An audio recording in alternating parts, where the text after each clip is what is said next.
What is up, Nerdy Squad? Your boy Otis is back with another video. And right now, we got to talk about Blue Beetle because your boy finally got a chance to see it. I've seen so many people post positive things about this on Twitter.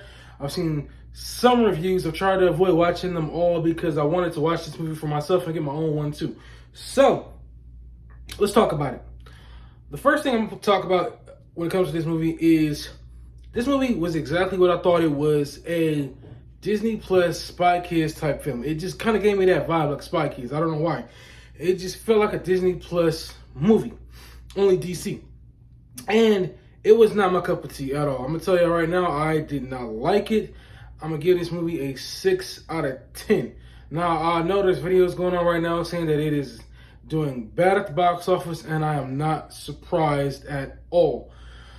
We got to talk about the characters. There's nobody really in this movie that I really clicked with except for what's his name? It was the main character's name, his uncle. I think it was his uncle, George Lopez's character.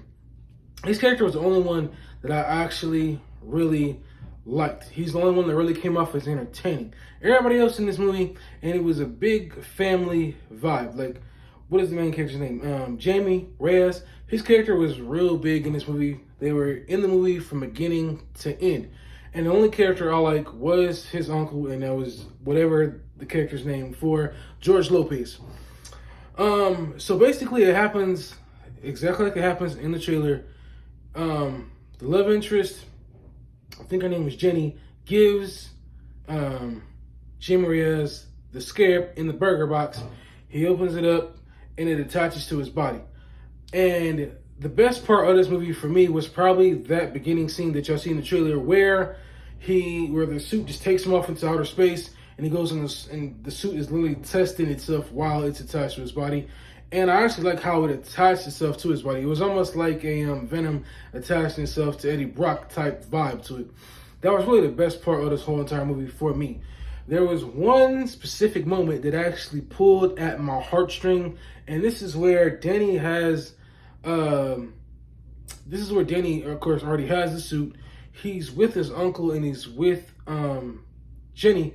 They're trying to investigate in her father's underground lab. He used to be the Blue Beetle before him, but I guess he did it only for like TV shows and stuff like that.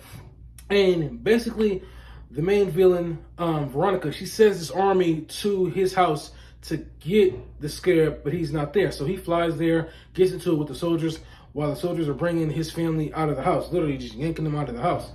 His dad tries to save the daughter by picking her up because she fell, and he gets hit in the face with the back of a gun, and he ends up suffering a heart attack. Now, when this happens, Veronica shows up with her side henchman, Conrad, corny name, and they shoot some type of net or some type of webbing onto the Blue Beetle, and Blue Beetle shoot just pretty much shuts down, and while they're dragging him away, his father is dying of cardiac arrest. So yeah, spoiler alert, his father dies. And there's literally, I think, maybe 4 scenes in this movie that they probably spent all of this money on because the damn show went into marketing. That was during the test, at the beginning of the movie where the suit is testing itself out while it's attached to his body. There is an astral plane part where while Jamie's being strung up by this machine, he's like his body's starting to shut down because they're trying to drain the Blue Beetle energy out of him and put it into Conrad's suit.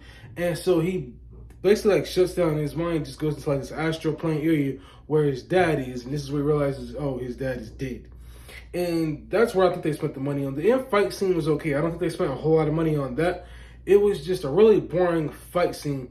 And there's a part where right before Jamie gets ready to deliver the death blow to Conrad's character, and it shows Conrad as a kid and as he grew up, what happened to his mom, and how he was taken in by Veronica and how she pretty much used him to basically become this super soldier and stuff like that. And I really didn't feel nothing for him. I'm sorry.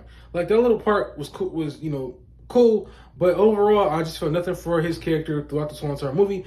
Veronica's character was boring. Well, she wasn't boring. Actually, yes, she was. Veronica's character was boring.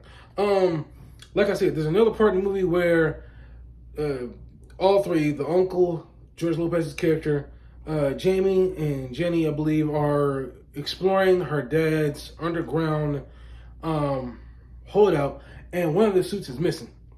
So I guess at some point he must have took the suit when he was using it. And so they're going down there to figure out, hey, how do we get the scarab off of Jamie? And what they found out is that he basically has to be dead for them to get the scarab off of him. Because when, an earlier part of the movie, he turns around, he sees like pieces of the scarab attached to his spine. And it just looks disgusting. I'm going to just say that. But yeah, so he basically stuck with this damn thing. Overall, like I said, this movie gave me a Disney Plus Spy Kids vibe. It was very friendly. It was very family friendly. Like I said, the family is heavily featured in this movie. They got a spot for his grandma where she's in this tunnel at one part in the movie, and she's just using this machine gun to air out all these different soldiers. And she said something, but nobody in my theater laughed. Like, nobody cracked one damn chuckle. That's how bad it was. And my theater wasn't packed at all. I just don't understand how David Zaslav or whoever greenlit this movie. I don't know if it was the old regime. I know they're the ones that came up with the idea before Zaslav took over. I don't understand who in the world decided that this movie was worth green lighting. They should have really let Batgirl break greenlit. I know the suit, both of them look like trash, but I would have rather sat through that than this, because I want a more darker story. I'm tired of the lighthearted stuff. I know this movie is lighthearted. It's what it was in the trailer. Like I said, if you saw the trailer, you pretty much saw the whole entire movie. And I'm not going to tell nobody to not go see it. Like I said, there was the one part that pulled at my heartstring, but for the most part, the rest of this movie did nothing for me.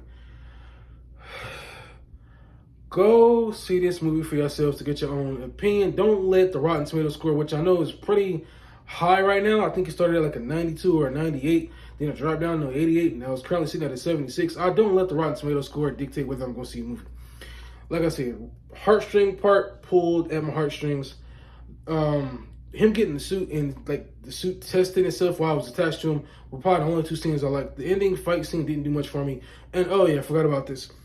So after Conrad gets his big own Blue Beetle type suit all powered up, after he realizes, oh, I remember everything, what happened to my mom, what happened to me as a kid, he drags Veronica into this fire because the whole place is exploding and pretty much kills himself and her. So we know she ain't coming back with these if this movie gets a sequel. And so Jamie gets away with his family. They go back to the house, which unfortunately caught on fire because when the soldiers were dragging him out, one of the candles fell and took out the whole entire place. And so, yeah, we see Jamie fly off with her because the Blue Beetle suit just appears on his body, and I think it's taking her back to the house. And we get an end credit scene. The end credit scene, you see the layer light up, like all the lights start to click on, and there's a voice on the computer, and I can't remember exactly what it said. I have to look it up. But basically, that's the end credit scene. And if you're asking me, does this movie deserve a sequel? If they can make it a little more serious, a little more entertaining, more interesting, then I would say yes. But for the most part, no. If they can't do that, then the rest of this movie to me does not deserve a sequel. Nothing about it was really interesting. A lot of it just fell flat. I was ready to go halfway through the movie. I think it was on like an hour and some change long. I think it was maybe almost a 2-hour film, but nothing about it was really like, it wasn't a really long film. Because I get to movie theaters early, I sit through the trailers and the movie, it stretches it out. But overall, this movie was okay, but I would not, in my personal opinion, I wouldn't recommend it to anybody. But I'm just telling y'all, go see it for yourselves, get your own opinion of it, and then, come back and let me know your comments. But that's really all I got for this review. Y'all post your comments down below if you have already seen the movie. Let me know what you all think, and I'll see you in my next video. Peace, I'm out. You know what? There's one last thing I forgot to add. I would rather sit through Black Adam again than this. This is how bad this was. Again, I don't know why, when they canceled Batgirl, why didn't this get canceled too? You got Batgirl, who is a more well-known character because she's been in multiple TV shows and a movie, versus Blue Beetle, who has been in some TV shows, but this is really his first big movie. It just don't make sense to me why they didn't decide to just, let the Batgirl movie come out and let it play out. Everything else that they've completely dropped, from The Flash to Black Adam to Shazam to what else am I missing here? I mean, everything. has completely at the box office. We obviously saw all the money that was spent on the Flash, not on this movie. And that's all I got. Peace.